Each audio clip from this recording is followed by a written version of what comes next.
Écoutons déjà ce que nous disent les économistes. Qu'est-ce que nous disent les économistes? Ils nous disent d'un côté, il y a du concentré et de l'autre côté, il y a du fragmenté. Alors le concentré, l'ultime stade de concentration, c'est le monopole.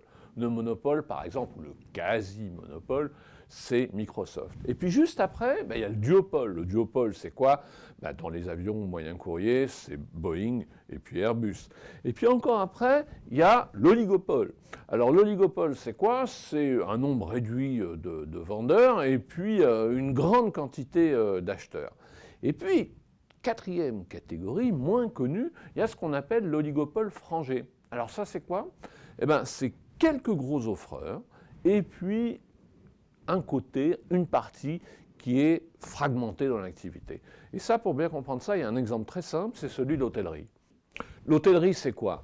C'est d'un côté des grands groupes comme Accor ou Best Western, et de l'autre côté, tout un paquet de petits hôtels, la plupart du temps avec une surface très locale à l'intérieur d'une ville. Donc ça, c'est le stade juste avant le tout dernier stade qui est le stade du secteur totalement atomisé. Le secteur totalement atomisé ou quasiment atomisé, c'est celui de la restauration de quartier, par exemple. Alors il n'y a pas seulement la typologie des économistes, il y a aussi une classification des stratèges, c'est la classification du Boston Consulting Group. Alors qu'est-ce que nous dit le Boston Consulting Group? Il nous dit il y a des systèmes concurrentiels qui sont fragmentés, il y a des systèmes dits spécialisés, il y a des systèmes de volume, et puis il y a des systèmes en impasse. Alors le système fragmenté, c'est quoi? C'est les restaurants de quartier dont on parlait tout à l'heure. C'est une activité complètement atomisée avec quantité d'offreurs. Après, juste après, il y a le système concurrentiel spécialisé. Et ça, c'est quoi? Ce sont les grandes chaînes.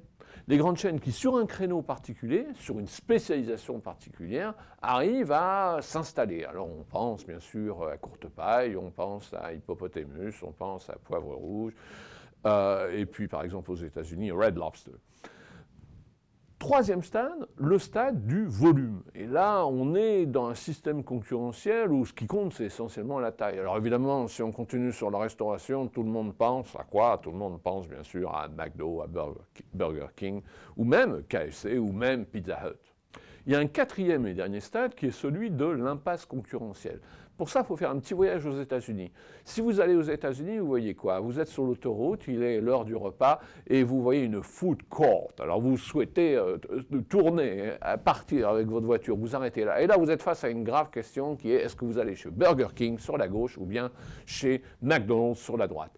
Et ça, cette situation très particulière où on a quasiment la même offre, ça embarque bien sûr les acteurs dans des guerres de prix. Et c'est là où vous voyez nos fameux hamburgers à 99 cents, censés vous attirer de ce côté. Bon, bien sûr, c'est ça le risque de l'impasse concurrentielle, c'est de tomber dans une guerre de prix.